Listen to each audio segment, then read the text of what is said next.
Students, अब हम पढ़ेंगे कि इंटरनल और एक्सटर्नल चेंजेस क्या होते हैं जो हमारे इमोशन की वजह से हमारी बॉडी के अंदर आते हैं। तो इंटरनल वो होंगे जो हमें दिखाई नहीं देंगे। पल्स रेट इंक्रीज होएगी, ये हमें दिखाई नहीं देगी। ब्लड प्रेशर इंक्रीज होगा या डिक्रीज होगा फियर की वजह से, एंजाइटी की वजह से या फिर एंगर की वजह से, वो भी हमें दिखाई नहीं देगा। रेस्पिरेशन बढ़ेगा घटेगा, ये रेट हमें पता नहीं चलेगा, लेकिन रेस्पिरेशन की वजह से जो इंसान हाफता है या फिर लंबी लंबी जो सांसें लेता है वो हमें ज़रूर दिखाई देती है। ब्लड शुगर लेवल बढ़ेगा, वो भी ब्लड के अंदर होगा, वो भी हमें नहीं दिखाई देगा।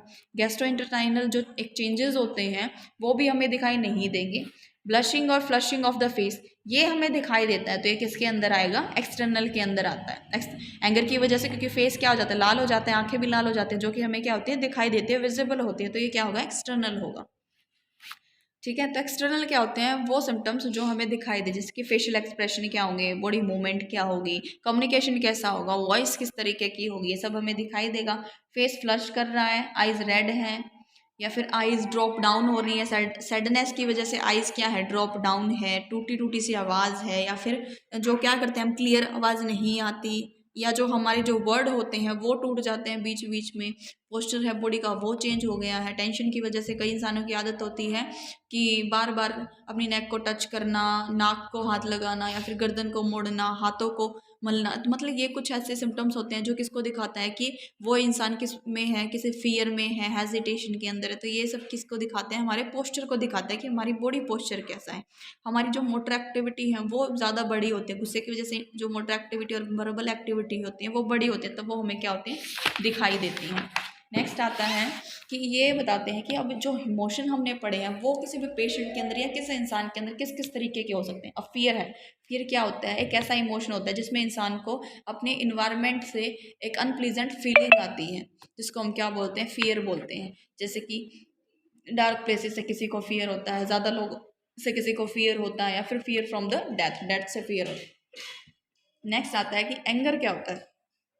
एंगर वो एक्टिविटी होती है हमारी बॉडी की जिसमें हमारी बॉडी की जितनी भी एक्टिविटी है वो हाइपर एक्टिव हो जाए, यानी कि ज़्यादा एक्टिव हो जाए। और कई बार क्या होता है, हाइपर एक्टिविटी की वजह से इंसान का खुद पर कंट्रोल नहीं होता, तो इस कंडीशन को हम क्या बोलते हैं? एंगर बोलते हैं, जो इसके भी इंसान के लिए हार्मफुल ही होता है। नेक्स्ट आता है कि एंजाइटी क्या होती है? एक अनप्लीजेंट फीलिंग किसी चीज़ को लेकर, जिसमें क्या होगा, इंसान को पेल्पिटेशन या फिर घबराहट महसूस होते हैं, उसे हम बोलते हैं एंजाइटी। यानी कि एक अनप्लीजेंट फीलिंग जिसके अंदर किसी भी इंसान को पेल्पिटेशन फील होती है, यानी कि घबराहट महसूस होती है, उसे हम एंजाइटी बोलते हैं। और किसी भी मेंटल डिसऑर्डर की शुरुआत हमेशा एंजाइटी से होती है।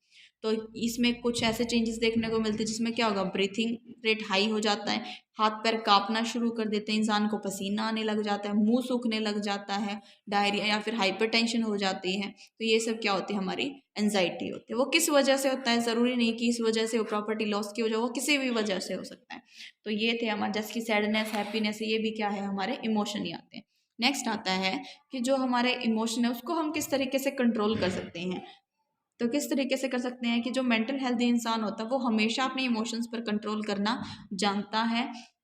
एक मेंटल इल इंसान ऐसा नहीं कर सकता। तो उसको कंट्रोल किस तरीके से करना चाहिए? हमेशा मेंटल जो कन्फ्लिक्ट है उसको दूर रखो। जब तुम्हें लगता है कि तुम्हारे माइंड में दो विचार आएंगे, तो अपनी विल पावर को इतना स्ट्रोंग रखो कि फर्स्ट टाइम में ही तुम ऐसा डिसीजन लो, चाहे वो ठीक हो या गलत हो, लेकिन मेंटल कन्फ्लिक्ट को दूर रखो। Try to understand your limitation, अपनी लिमिटेशन को समझो कि तुम्हें सिर्फ ये चीज़ मिल सकती है, ये नहीं। जो एक बेफालतू की जो डिज़ायर होती है जिसकी वजह से मेंटल स्ट्रेस या फिर ऐसे फियर एंजाइटी वाले इमोशन हमारी बॉडी के अंदर आते हैं, तो इस वजह से हमें खुद की लिमिटेशन को समझना चाहिए, अपने डिज़ायर को समझना चाहिए। जो गुड हैबिट्स है हमेशा उन्हें अपनाना चाहिए। साइकोलॉजी को समझना चाहिए अच्छे से, उनकी स्टडी करना चाहिए। हमें साइकोलॉजिकल सपोर्ट प्रोवाइड करना चाहिए, जिससे कन्फ्लिक्ट है या फिर जो मेंटल इल इंसान है उसको इमोशंस का नहीं पता होता, तो उस कंडीशन में हमें क्या करना चाहिए? उस इंसान को साइकोलॉजिकल सपोर्ट प्रोवाइड करना चाहिए। Try to become a humanitarian, एक मानव प्रेमी बनने की कोशिश करो। अगर किसी को लगता है कि आप उसे आपकी ज़रूरत है, उसकी आपकी हेल्प की ज़रूरत है, तो हमें उसे ऐसा करना चाहिए, उसे साइकोलॉजिकल सपोर्ट देना चाहिए। नेक्स्ट आता है कि जो इमोशन होते हैं, हम इमोशन किस तरीके से हेल्प करते हैं नर्सिंग प्रोफेशन के अंदर। और जो मेन आता है नर्सिंग प्रोफेशन में कौन काम करता है? नर्स काम करते हैं। तो सबसे पहले नर्स को इस चीज़ के बारे में पता होना चाहिए, इमोशंस के बारे में पता होना चाहिए, तो there are some emotional changes occur in physical handicapped person due to any other disease. सबसे मेन होता है नर्स और पेशेंट। तो नर्स को समझने चाहिए इमोशंस किसके, किसी भी पेशेंट के, क्योंकि पेशेंट क्या हो सकता है, फिजिकल हैंडीकैप्ड हो सकता है, किसी प्रॉब्लम में हो सकती है, या फिर अनदर कोई डिजीज से सफरिंग हो सकता है। तो नर्स को हमेशा पहले क्या करना चाहिए, उसकी प्रॉब्लम को समझना चाहिए, किस तरीके से अच्छे इफेक्शन के साथ पेशेंट की हेल्प कर सकती है, यानी कि उसे ट्रीटमेंट प्रोवाइड कर सकती है, उन सब के बारे में उसे पता होना चाहिए।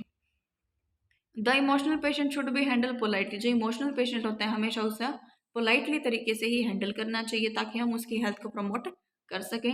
Nurse should be control their emotions and health the patient. Nurse को अपने इमोशन कंट्रोल करने चाहिए, यानी कि जो एंगर आता है ज़्यादा काम करने की वजह, ज़्यादा स्ट्रेस की वजह से कई बार नर्स क्या हो जाती है, एंगर ज़्यादा दिखाने लग जाती है, तो उसे क्या करना चाहिए, अपने इमोशन को कंट्रोल करना चाहिए और पेशेंट्स की हेल्प करनी चाहिए। अच्छे इमोशन होंगे तो वो क्या करेंगे, पेशेंट को जल्दी से रिकवरी लाने में हेल्प करेंगे।